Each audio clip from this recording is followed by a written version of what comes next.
ওহে মুসলিম, তুমি দেখছো না কেন বিশ্বের পরিণাম? কাফের তাগুত নিয়েছে কেড়ে তোমাদের সম্মান। এখনো কেন ঘুমিয়ে তোমরা না দিয়ে স্লোগান? জিহাদি সমাধান এর জিহাদি সমাধান, জিহাদি সমাধান এর জিহাদি সমাধান। আসসালামু আলাইকুম ওয়া রাহমাতুল্লাহ। আলহামদুলিল্লাহি রাব্বিল আলামিন ওয়াল আকিবাতু লিল মুত্তাকিন ওয়াস সালাতু ওয়াস সালামু আলা রাসূলিহিল কারীম ওয়া আলা আলিহি ওয়া আসহাবিহি আজমাইন, আম্মা বা'দ। আজকের আলোচনার বিষয় বাস্তব রূপ পেতে যাচ্ছে সেনা প্রধানের সেই সন্দেহ। দ্বিতীয় কারবালা দুয়ারে করান আছে। আপনারা জানেন, আজ থেকে প্রায় 5 মাস আগে বাংলাদেশের সেনাবাহিনীর প্রধান একটি সতর্কবার্তা জাতির উদ্দেশ্যে দিয়েছিলেন। 25শে ফেব্রুয়ারি বিডিআর বিদ্রোহের সেই অনুষ্ঠানে তিনি জাতির উদ্দেশ্যে একটি সতর্কবার্তা দিয়েছিলেন যে নিজেরা যদি কাদা ছুড়াছুড়ি বন্ধ না করেন, যদি নিজেরা মারামারি বন্ধ না করেন, তাহলে বাংলাদেশের সার্বভৌমত্ব স্বাধীনতা হুমকির সম্মুখীন হবে। এই কথাটি তিনি কিভাবে বলতে পারলেন, কিভাবে বুঝতে পারলেন? এটি তিনি বুঝতে পারবেন, এটাই স্বাভাবিক। কারণ ভারতের সাথে বাংলাদেশের যে সম্পর্ক, যে চুক্তি, সেটি উনি ভালো করেই জানেন। যার কারণে তিনি আগে থেকেই উপলব্ধি করতে পেরেছিলেন, আগে থেকেই বুঝতে পারতেন যে সামনে অন্ধকার দিন আসতেছে। আর ভারত যে এখানে বাংলাদেশে সেনা অভিযান পরিচালনা করবে, সেটি কিন্তু চুক্তির মধ্যেই লেখা রয়েছে। শুধু প্রেক্ষাপট এবং সুযোগ খুঁজতেছে।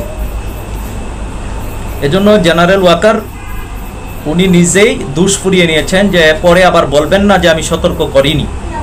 তো তিনি সতর্ক করার পরেও কি আমরা কাদা ছুড়াছুড়ি বন্ধ করতে পেরেছি? আমরা কি ঐক্যবদ্ধ হতে পেরেছি?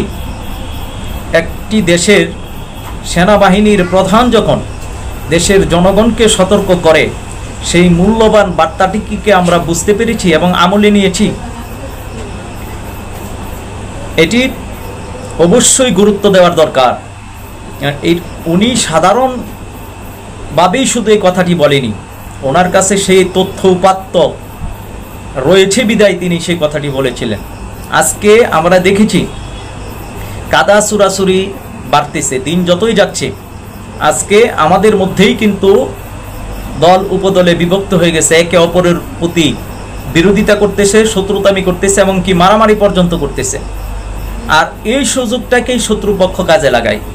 আজকে জানেন, এনসিপি নেতাকর্মীরা বিএনপির নেতাকর্মীদের সাথে মারামারি করতেছে, জামাত বিএনপির সাথে মারামারির অবস্থা, বিএনপিতে দ্বন্দ্ব, এনসিপির ভিতরে যে দুর্নীতি, এরপর জামাত যে ইতিমধ্যে জামাতের আমিরের বিষয় আপনারা জানেন যে এটি একটি লজ্জার বিষয়। তিনি জাতিসংঘের উদ্বোধনী অনুষ্ঠানে তিনি গিয়েছেন, জাতিসংঘের অফিস খুলবে, সেখানে তিনি গিয়ে তিনি বুঝিয়ে দিয়েছেন যে আমরা আপনাদের পক্ষে আছি। ক্ষমতার জন্য তারা যে কি করতে পারে, তারা যে প্রয়োজনে অন্যের পা চাটতে পারবে, সেটি কিন্তু আজকে দিবালোকে সুস্পষ্ট। আফসোস, একটি ইসলামী দলের, যেখানে অন্যান্য ইসলামিক দলের প্রধানগণ বিরোধিতা করতেছেন, সেখানে তিনি কিনা আপনার জাতিসংঘের অফিস উদ্বোধনের মতন একটি বিতর্কিত জায়গায় গেলেন। এদেশের আলেম ওলামাদের কথাকে উপেক্ষা করে তিনি এদেশের মুসলিম মানুষের মনে কষ্ট দিয়ে, ইসলাম প্রিয় মানুষের মনে কষ্ট দিয়ে তিনি এই কাজটি করেছেন। কেন করেছেন? ক্ষমতার জন্য। আল্লাহ তাআলা হেফাজত করুন। আমরা যেন আবু হুরায়রা রাদিয়াল্লাহু তাআলা আনহুর সেই হাদিসটি আজকে দেখতেছি, শেষ জামানায় মিথ্যাবাদী আলেম বৃদ্ধি পাবে, তারা ইসলাম ধর্মকে মৃত্যুর দুয়ারে নিয়ে যাবে। তখন ওমর রাদিয়াল্লাহু তাআলা আনহুর বংশের এক দুর্বল বালক ইসলামকে আবার জিন্দা করবে, যার নাম হলো মাহমুদ। আজকে আমরা সেটি স্পষ্ট দেখতেছি। এতদিন যারা জিহাদের কথা বলতো, খেলাফতের কথা বলতো, আজকে তারা নিজেরা গণতন্ত্রপন্থী হয়ে গেছে। তারা নির্বাচনের জন্য আজকে প্রচারণা করতেছে। আফসোস, এটা হবেই। কারণ আজকে সত্য এবং মিথ্যা এটি স্পষ্ট হয়ে যাবে। লিয়াহিকাল হক ওয়া ইউবতিলাল বাতিলা, তিনি হককে হক হিসেবে বাতিলকে বাতিল হিসেবে সুস্পষ্ট করে দিবেন, জাতি যাতে ধোঁকায় না পড়ে। এরপরেও জাতি ফিতনায় পড়ে থাকবে, এর কারণ ফিতনা সম্পর্কে না জানার কারণে। তো বাস্তব রূপ নিতে যাচ্ছে সেনা প্রধানের সেই বাণী। দ্বিতীয় কারবালা কোরআন আসছে দুয়ারে। দ্বিতীয় কারবালা খুবই সন্নিকটে। আপনারা জানেন যে বর্তমানে ভারত এবং আওয়ামী লীগ গৃহযুদ্ধের ফুল প্রিপারেশন নিয়েছে। তারা তাদের নেতাকর্মীদের প্রশিক্ষণ দিচ্ছে, দিক নির্দেশনা দিচ্ছে। ভারত বাংলাদেশের ভিতরে অস্ত্র ঢুকাচ্ছে তাদের এজেন্ডা বাস্তবায়ন করার জন্য, তাদের অখণ্ড ভারত বাস্তবায়নের জন্য তারা এই কাজ করতেছে। এদেশের প্রশাসন আপনারা নজরদারি বাড়ান, বিডিআর যে সমস্ত ভাইরা আছেন আপনারা নজরদারিতে থাকেন, দেখেন আমাদের কথার সত্যতা বাস্তবায়ন আপনারা পাবেন। কারণ তারা গভীর ষড়যন্ত্র করছে বাংলাদেশের সার্বভৌমত্ব স্বাধীনতাকে ধ্বংস করার জন্য, অখণ্ড ভারতের অংশ করার জন্য বাংলাদেশকে তারা উঠে পড়ে লেগেছে। আর তারা সেটি সহজে করতে পারবে, কারণ এ দেশে তারা দীর্ঘ সময় পর্যন্ত এই দেশের মানুষের নামদারি মুসলমানদের মন মগজকে তারা ভারত প্রেমিক বানিয়েছে, ভারতপন্থী তারা করেছে। এদেশের সোশ্যাল অ্যাক্টিভিস্ট থেকে শুরু করে রাজনৈতিক কর্মকর্তা, প্রশাসনের ঊর্ধ্বতন কর্মকর্তা, গোয়েন্দা বাহিনীর কর্মকর্তা, সেনাবাহিনীতে, র্যাবে, বিডিআরে, পুলিশে এদের লোকের অভাব নাই। যারা সোশ্যাল মিডিয়াতে কাজ করে, নাট্যকার, তারা পর্যন্ত তারা রয়ের এজেন্ট হিসেবে কাজ করে। দীর্ঘ সময় ধরে, দীর্ঘ 15টা বছর তারা তাদের রুটম্যাপ বাস্তবায়ন করার জন্য, তাদের যেই অখণ্ড ভারত সেটিকে বাস্তবায়ন করার জন্য সকল সেক্টরে তাদের লোক বসায় রাখছে।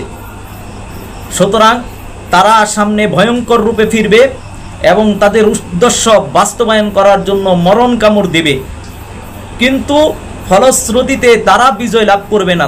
তবে তারা ফিতনাটা সৃষ্টি করবে। জাদুত তালিবিনের মধ্যে এসেছে, শেষ জামানাতে মুশরিকরা ফিতনা সৃষ্টি করবে, আর সেই ফিতনা মোকাবেলা করবেন ওমর রাদিয়াল্লাহু তাআলা আনহুর বংশের এক দুর্বল বালক, যার নেতৃত্বে এই ফিতনার মোকাবেলা করা হবে। যেমনটি হযরত কাব রাদিয়াল্লাহু তাআলা আনহু থেকে বর্ণিত রয়েছে, তিনি বলেন, আমি আল্লাহ রাসূল সাল্লাল্লাহু আলাইহি ওয়াসাল্লামকে বলতে শুনেছি, অচিরেই মুসলমানরা মুশরিকদের বিরুদ্ধে যুদ্ধ করে হিন্দুস্তান বিজয় করবে। তো ফিতনাটা তৈরি করবে মুশরিকরা এবং তাদের পক্ষ থাকবে মুনাফিকরা। নামদারি মুসলমানেরা যারা কেবলমাত্র ক্ষমতার জন্য এবং স্বার্থের জন্য মুশরিকদের পক্ষ হয়ে তারা মুনাফিকি করবে। ক্ষমতা যুগে যুগে নামদারি মুসলমানদের মধ্য থেকে মুনাফিকরা ইসলামের সবচেয়ে বেশি ক্ষতি করেছে। বর্তমানেও দেখবেন স্বার্থের জন্য, ক্ষমতার জন্য তারা ভারতের এজেন্ডা বাস্তবায়ন করতে চাচ্ছে। কারণ তাদেরকে ভারত মিথ্যা আশ্বাস দিয়েছে যে তোমাদেরকে আমরা আবার ক্ষমতায় বসাবো, কিন্তু ভারত কি তাদের কথা রাখবে না, বরঞ্চ তারা গাদ্দারি করে বাংলাদেশে যাদেরকে দিয়ে তারা তাদের উদ্দেশ্য বাস্তবায়ন করার জন্য কাজ করবে, শেষ পর্যন্ত তাদেরকেই তারা মারবে। এই কথাগুলোর চরম বাস্তব আপনারা বাস্তবায়ন আল্লাহ যদি আপনাদের জীবিত রাখে, আপনারা দেখবেন এই দেশের এক শ্রেণীর মানুষ আছে যারা ক্ষমতার জন্য এবং স্বার্থের জন্য ভারতের পক্ষ হয়ে মুশরিকদের পক্ষ হয়ে কাজ করবে। তারা যে প্রতিশ্রুত গাজওয়াতুল হিন্দের যুদ্ধের বিরুদ্ধে কাজ করতেছে, মুশরিকদের পক্ষ অবলম্বন নিচ্ছে, মুসলমানদের বিপক্ষে কাজ করছে, তারা সেটি বুঝতে পারবে না। কারণ তারা তো অন্ধ হয়ে গেছে ক্ষমতার জন্য, তারা তো স্বার্থের জন্য অন্ধ হয়ে গেছে। তাদের মধ্যে তো নীতি নৈতিকতা বলতে কিছু নাই, তাদের মধ্যে তো আমানতধারিতা নাই, তাদের মধ্যে তো বিশ্বাস নাই। তারা মুখে মুখে মুসলিম দাবি করে, কিন্তু অধিকাংশরাই তারা মুশরিক, অধিকাংশরাই তারা মুশরিকদের সহযোগী, মুশরিকদের সাথে তারা বন্ধুত্ব রাখে। ইমানদারদের সাথে তাদের বন্ধুত্ব নাই, ইমানদারদের সাথে তাদের মহাব্বত নাই, বরঞ্চ তারা ইমানদারদেরকে যারা খেলাফত এর স্বপ্ন দেখে, যারা খেলাফত ব্যবস্থা বাস্তবায়ন করার জন্য কাজ করে, ইমারতের স্বপ্ন দেখে, গাজওয়াতুল হিন্দের স্বপ্ন দেখে, তাদেরকে তারা জঙ্গি, টেরোরিস্ট, সন্ত্রাসী হিসেবে চিনে। কারণ তাদের বাপদাদারা, তাদের প্রভুরা, পশ্চিমারা এবং ভারতের মুশরিকরা তাদেরকে বলছে যে মুসলিমরা হলো জঙ্গি। তারা সেটাই বিশ্বাস করে। আল্লাহ রাসূল সাল্লাল্লাহু আলাইহি সাল্লামের কথাকে তারা বিশ্বাস করে না, যেমনটিভাবে বিশ্বাস করে পশ্চিমাদের কথা। পশ্চিমাদের কথাকে তারা বিশ্বাস করে, ভারতের মিডিয়ার কথাকে বিশ্বাস করে, তাদের প্রচলিত নেতাদের কথাকে বিশ্বাস করে, অথচ আল্লাহ রাসূল সাল্লাল্লাহু আলাইহি সাল্লাম যে বলেছে 5 জন শাসকের মধ্যে একজন যে নারী শাসক, সেটা তারা বিশ্বাস করতে চায় না, রাসূলের হাদিসকে তারা বিশ্বাস করে না। এজন্য সামনের দিন নিকষ কালো ঘন অন্ধকার আসতেছে। মুহাম্মদ সাল্লাল্লাহু আলাইহি ওয়াসাল্লাম এই বিষয়ে সতর্ক করেছেন, সেই সতর্ক বার্তা ইমাম মাহমুদ করতেছেন, আমরাও করতেছি আপনাদেরকে। এবং বর্তমান সময়ে আপনারা জানেন বিভিন্ন মুক্তিযোদ্ধারা, কমান্ডার যারা ছিল, সেক্টর কমান্ডার, গেরিলা বাহিনীর কমান্ডার, প্রফেসর ডক্টর ইমারত হোসেন পান্না সহ অনেক সোশ্যাল অ্যাক্টিভিস্টরা গৃহযুদ্ধের ব্যাপারে সতর্ক করছে, মিডিয়াতে আসতেছে পর্যন্ত। তথাপিও মুসলমান নামদারিরা এখনো ঘুমে নিমজ্জিত, তারা বুঝতে পারতেছে না সামনে যে কি ভয়াবহ দিন, কি ভয়াবহ অবস্থা আমাদের জন্য অপেক্ষা করতেছে। এজন্য এখনই আমাদেরকে সতর্ক হতে হবে, আমাদেরকে করণীয় বিষয় জানতে হবে। আল্লাহ রাসূল হাদিস শরীফে বলছেন যে এই যুদ্ধের নেতৃত্ব দিবে ইমাম মাহমুদ। প্রথমত করণীয় হচ্ছে, আল্লাহ রাসূল বলছেন ফাইন তাজিদু আমিরাম মিনহুম ফাতুবাইহু বিসসামঈ ওয়াত তাআতি, তোমরা যদি সেই আমিরকে পাও, গাজওয়াতুল হিন্দের আমিরকে যদি পাও, জিনার কথা রাসূল বলছেন যে তার কাছে তোমরা বায়াত হও গাজওয়াতুল হিন্দের জন্য, আনুগত্যের বায়াত, এবং গাজওয়াতুল হিন্দের যুদ্ধের বায়াত, তার কাছে বায়াত নাও, তার কথা শোনো, তার আনুগত্য করো। আরেকটা হাদিসে আল্লাহ রাসূল সাল্লাল্লাহু আলাইহি সাল্লাম বলছেন ফাইন ওয়াজাদতুহুম ফায়াজিবু আলা কুল্লি মুসলিমিন আইয়ানসুরু, যদি তোমরা সেই আমিরকে পেয়ে যাও, তাহলে তোমাদের জীবনে যদি তোমরা পেয়ে যাও, তোমাদের উচিত হচ্ছে তাকে সহযোগিতা করা। কিভাবে সহযোগিতা করবেন? সহযোগিতার প্রথম পদ্ধতি হচ্ছে আপনি তাকে জান এবং মাল দ্বারা সহযোগিতা করেন। যদি আপনার মাল না থাকে তাহলে আপনার জান দিয়ে, শ্রম দিয়ে আপনি সহযোগিতা করেন, মেধা দিয়ে আপনি সমর্থন করেন, মেধা দিয়ে তাকে সহযোগিতা করেন, জান থাকলে জান দিয়া সহযোগিতা করেন, মাল থাকলে মাল দিয়া সহযোগিতা করেন। যদি কারো জান আর মাল থাকে, জান এবং মাল দিয়ে কাজ করেন। এক কথায় এই দ্বীনি কাফেলাকে শক্তিশালী করার জন্য, ইসলামী ইমারতকে প্রতিষ্ঠা করার জন্য, গাজওয়াতুল হিন্দের যুদ্ধে মুসলিমদের বিজয়ের জন্য ইমাম মাহমুদ হাবিবুল্লাহর হাতকে শক্তিশালী করেন। আল্লাহ তাআলা পবিত্র কোরআনে বলছেন, সূরা মুহাম্মদের মধ্যে 7 নম্বর আয়াতে আল্লাহ বলছেন, ইয়া আইয়ুহাল্লাযীনা আমানু ইন তানসুরুল্লাহ, যদি তোমরা আল্লাহকে সাহায্য করো, ইয়ানসুরকুম, আল্লাহ তাআলা তোমাদেরকে সাহায্য করবেন, ওয়া ইউসাব্বিত আকদামাকুম, তোমাদের কদমকে, তোমাদের পাকে মজবুত করবেন, শক্তিশালী করবেন। সুবহানাল্লাহ। সূরা সফের 14 নম্বর আয়াতে আল্লাহ বলছেন, ইয়া আইয়ুহাল্লাযীনা আমানু কুনু আনসারাল্লাহ, হে বিশ্বাসীরা তোমরা আল্লাহর সাহায্যকারী হয়ে যাও।